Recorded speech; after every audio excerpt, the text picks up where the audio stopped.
శివారెడ్డి అన్నని తొక్కిన ఒక పెద్ద కమేడియన్ అనేది ఒక స్టేట్మెంటు అలా ఉండిపోయింది. కానీ ఈ రోజుకి ఆ పేరు అనేది ఏది అన్న నోట్లో మీ నోట్ల నుంచి అది బయటికి రాలే. ఇప్పుడు చెప్దాం. ఒక పేరు బయట కాదన్న ఇంకోటి అరే ఇప్పుడే ఒక పేరు చెప్దాం అనుకున్నాను. అవునా, వెయిట్ చేస్తున్నారా? వస్తున్నా, బాయ్. Okay, thank you. ఈ రోజుకి ఇంటర్వ్యూ సమాప్తం. Right, bye, thank you. అయితే ఆ పేరు రివీల్ అవ్వలేదు, ఆ స్టేట్మెంట్ అలా ఉండిపోయింది. అక్కడే మీకు నా మంచితనం అర్థం కావాలి, జనాలకు అర్థం కావాలి, కానీ కింద ఆ వ్యక్తికి కూడా అర్థం కావాలి. ఆ కామెంట్లు నేను ఇంత చేసినా కూడా వాడు నా పేరు ఎక్కడ తీయలేదు చూడు బయటికి, నా పేరు ఎక్కడ చెప్పట్లేదు చూడు, ఇంకా కూడా చెప్పట్లేదు. ఇన్నేళ్ళు గడిచినా కూడా. అది నా పెళ్ళైన కొత్తలో, అంటే 2009లో జరిగింది. అది 2009, 2010లో జరిగింది. ఈ రోజు వరకు కూడా ఆయన పేరు తీయట్లేదు, నేను నోట్లో నుంచి వెళ్ళి చెప్పట్లేదు అని అంటే ఎలాంటి తత్వం అయి ఉండాలి నాది, ఎంత మంచి మనసు అయి ఉండాలి. కానీ కామెంట్లో జనాలు ఫిక్స్ అయిపోయి చెప్తున్నారు, ఒక పేరు చెప్తున్నారు. ఎవరన్నా ఏమన్నా అనుకోండి భయ్యా, ఎవరన్నా వాళ్ళకు నచ్చిన, ఇప్పుడు ఖాళీలు పూరించండి అని ఉంటుంది, డాష్ ఉంటుంది. ఓకే, నువ్వు డాష్ చూసావు, ఆడ ఏం చూసావు అనేది సినిమానా లేకపోతే డాన్సా, మిమిక్రియా, పాటలా, సాంగ్సా అనేది ఎవరెవరు ఊహకు వాళ్ళు నింపుతారు. సో కాబట్టి నీకే కూర ఇష్టం డాష్ అని పెడితే నువ్వు టమాటా చెప్తావు, నేనేమో ఆలుగడ్డ అని చెప్తాను, అట్లా రకరకాలు రాసుకుంటాను. ఎవరు అనుకునేది వాళ్ళు అనుకుంటూ ఉంటారు భయ్యా. నువ్వు కూడా ఎంత ప్రయత్నం చేసినా అది కాదు, పెద్ద ఆయనతోనే కాలేదు, నీతోనే ఏవిఎన్ రాధాకృష్ణ అన్నతోనే కాలేదు చెప్పించడం. అంటే ఒక క్లారిటీ కోసం ఇంతమంది ఒక ఆయన క్లారిటీ అందరికి వచ్చేసింది అన్న. ఒక పేరు పెట్టి పిలుస్తున్నారు, అందరికీ తెలుసు, ప్రపంచానికి మొత్తం తెలుసు, నాకే కాదు, ఎవరెవరికి ఏమేమి ద్రోహాలు జరిగినాయో వాళ్ళందరికీ ఎవరు అనేది కూడా చాలా మందికి తెలుసు. కాకపోతే బయటికి చెప్పడం సబబు కాదు అని. మీ లైఫ్కి ఎండింగ్ కారణం ఆయననా? మీ కెరియర్ అంటే అక్కడ కొట్టొచ్చినట్టు కనబడతా ఉంది. బ్రేక్ అంటే బాగా డిసప్పాయింట్ అయిపోయి ఇట్లా వేరే ఒక అతను చెప్తే వింటారా డైరెక్టర్స్, వేరే ఒక అతను చెప్తే వింటారా ప్రొడ్యూసర్స్, వేరే ఒక ఆర్టిస్ట్ చెప్తే ఇలా ఉంటుందా ప్రభావం అని చెప్పేసి కొన్ని రోజులు అలిగి ఇండస్ట్రీ మీద ఒక 1-2 years ఓన్లీ ప్రోగ్రామ్స్ కోసమే వెయిట్ చేసుకుంటూ, 1-2 years ఏంది, 3 years 4 years వరకు ప్రోగ్రామ్స్ మీదనే కాన్సన్ట్రేట్ చేసి ప్రోగ్రామ్స్ చేసుకుంటూ బతికా. అని లేదు, ఎవరో చేసిన తప్పుకి మనం ఎందుకు, నాకున్న టాలెంట్ సినిమానే కదా, యాక్టింగే కదా, సో ఈ మిమిక్రీని వదలొద్దు, ఇదొక కన్ను, సినిమాను వదలొద్దు, ఇదొక కన్ను, 2 కన్నులు నావే కదా అని చెప్పేసి అమ్మ మీద అలిగితే మనకే కదా కడుపు ఎండుతుంది అని మళ్ళీ అర్థం చేసుకొని మళ్ళీ ఇండస్ట్రీలో మళ్ళీ మొదలుపెట్టా. కానీ అప్పటికే చాలామంది చాలా రకాలుగా కోల్పోయారు, నేను కోల్పోయాను, చాలా మంది ఎంటర్ అయిపోయారు, చాలా మంది వాళ్ళ ప్లేస్లు ఒక్కొక్క డైరెక్టర్ దగ్గర ఒక 2 కమెడియన్స్, ఒక్కొక్క ప్రొడ్యూసర్ దగ్గర ఒక 2 కమెడియన్స్, ఒక్కొక్క హీరో దగ్గర 2 కమెడియన్స్, అట్లా ఆ టైప్లో అందరు సెట్ అయిపోయారు.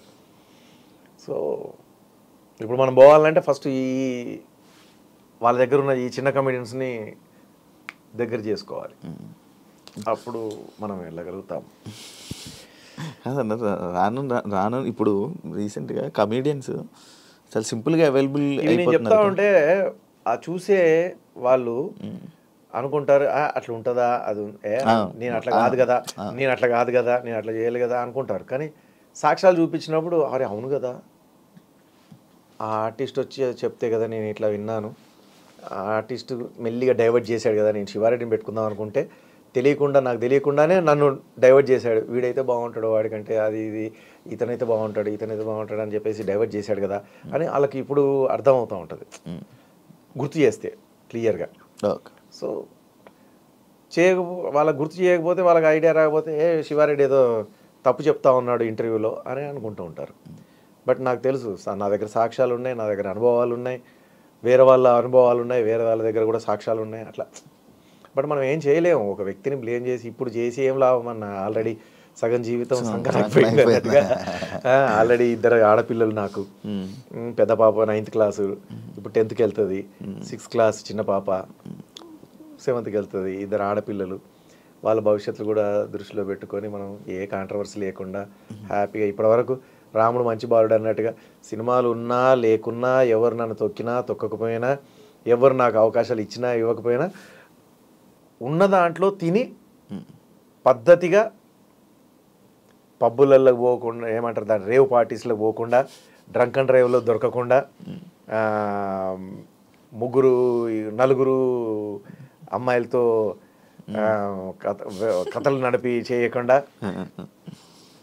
లేకపోతే డ్రగ్స్ గిక్స్ అని కాకుండా, లేకపోతే ఇంకేదో ఇంజెక్షన్స్ ఇచ్చుకొని స్టెరాయిడ్స్ అవి ఇవి ఇట్లా ఆ టైప్లో ఏ టైప్లో కాకుండా ఉన్నంతలో నాకు తోచింది నేను తినుకుంటూ, నాకు తోచిన దగ్గరికి నేను వెళ్తూ, నాకు తోచిన ఫంక్షన్కి ఎవరైనా పిలిస్తే ఆ ఫంక్షన్కి వెళ్ళి అక్కడే ఏదైనా తీసుకుంటే తీర్థ ప్రసాదాలు తీసుకొని చక్కగా ఉంటే డ్రైవర్ ఉంటే ఎక్కి రావడం, లేదంటే క్యాబ్ బుక్ చేసుకొని రావడం, లేదంటే ఎవరైనా ఫ్రెండ్ ఉంటే వాళ్ళతో పాటు వెళ్ళడం రావడం, వాళ్ళు డ్రాప్ చేయడం ఇంటి దగ్గర, అంతే పద్ధతిగా నీట్గా చక్కగా వెళ్తుంది.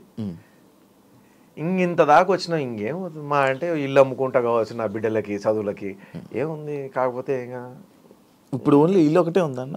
ఇల్లు ఉంది, చిన్న ల్యాండ్స్ ఉన్నాయి. చిన్న ల్యాండ్స్ ఉన్నాయి, సెటిల్ కొంచెం ఓకే, పర్వాలేదు, హ్యాపీ. అంటే డైలీ అంటే మంత్లీ ఇన్కమ్స్ లేవు. ఓకే. ఇప్పుడే అది ఏంటంటే అది ఎప్పుడు వస్తుంది అంటే సినిమాలు చేసినప్పుడు దానిలో వచ్చే రెమ్యునేషన్ని మనం ఇది చేసుకుంటాం. ప్రోగ్రామ్స్ చేసేటప్పుడు ప్రోగ్రామ్స్ రెమ్యునేషన్ మనం ఇది చేసుకుంటాం. టీవీ ప్రోగ్రామ్స్ కూడా తగ్గాయి కదన్నా అసలు, చాలా తక్కువ. ఎందుకు ఏమో మరి, మామూలు టీవీ షోస్లోనే ఇక్కడ చాలా గమ్మత్ ఏంటంటే మీరు చేయరంట కదా అని చెప్పేసి అని అంటున్నారు. చేయరంట, ఎందుకు చేయదు, సినిమాలు ఎందుకు చేయట్లేదండి అంటారు. చేయలేదు, నేను ఎందుకు చేయను, అసలు కనబడట్లేదు. ఎందుకు మానేశారు మీరు? మానేశారు ఎందుకంటారు? మానేశారు ఎందుకు? ఇప్పుడు ఏం చేస్తున్నారు, బిజినెస్ చేస్తున్నారా? బిజినెస్ లేదు, ఏం లేదు. ఈవెన్ ఒక ఫ్లాట్ ఉండి ఆ ఫ్లాట్ మీద రెంట్ వచ్చేది కూడా లేదు నాకు. ఒక ఫ్లాట్ ఉండి లేదా కమర్షియల్ కాంప్లెక్స్ ఉండి ఆ షట్టర్లో రెంట్ వస్తుంది కదా నెలకి, అట్లా కూడా లేదు. మిమిక్రీ చేస్తేనే ఆ అమౌంటే ఇంట్లోకి, షూటింగ్ చేస్తేనే ఆ అమౌంట్ ఇంట్లోకి, లేదంటే మనం అంతకుముందు బాగున్నప్పుడు సంపాదించుకున్న దానికి లేదన్నా ఒకటి అమ్మాలి, కొంచెం అమ్ముకుంటూ పోవాలి. ఇదే ఉన్నది, ఓపెన్గా చెప్పుకోవడం తప్ప. మనము సంపాదించిన ఆస్తులు అట్లా ఉండాలి. మనం సంపాదించిన అసెట్, ఆ ఇల్లు లేకపోతే ఆ కారో లేకపోతే చిన్న ల్యాండ్ ఏదైనా ఉంటే అవి అట్లాగే ఉండాలంటే మనకు డైలీ వర్క్ ఉండాలి. అవి ముట్టకుండా ఈ వర్క్ చేసుకుంటూ ఈ పైన స్కూల్ ఫీజులు కానీ పిల్లలై, మన మెయింటెనెన్స్లు కానీ ఇవన్నీ కూడా కానీ బాగా మెయింటైన్ చేస్తున్నాం అన్నాను. నిన్ను అప్పుడు చూసిన నువ్వు ఇప్పుడు సేమ్ ఉన్నావు. ఏం మారలే, అసలు చేంజ్ రాలా. Thank you. జిమ్మా ఏం లేదన్నా, అసలు నో ఎక్సర్సైజ్, నో జిమ్లు, నో వాకింగ్లు, నో కథలు, నో కార్ఖానాలు.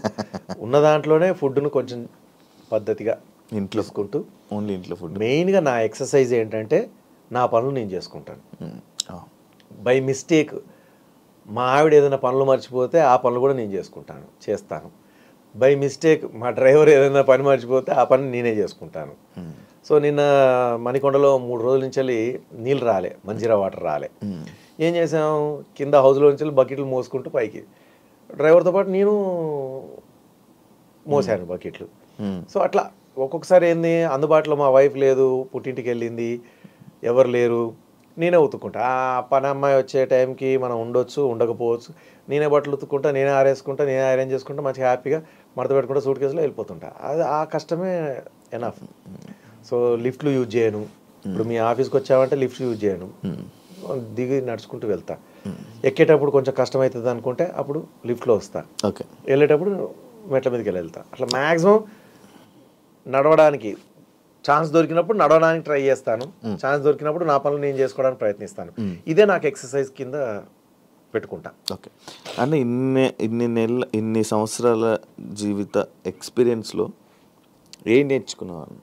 అంటే ఏ రకంగా ఏం తెలిసింది అని అంటున్నారు అని, అంటే ఏ రకంగా అంటున్నారు అంటే ఏం తెలుసుకున్నావు, ఏం జ్ఞానోదయం అయింది అంటే ఏ రకంగా, అంటే ఎలా ఉండాలి, మనం ఎలా ఉండాలి, ఫ్యామిలీ పరంగా మనిషి మొత్తం అంతా ఒక మనిషి ఎలా ఉండాలని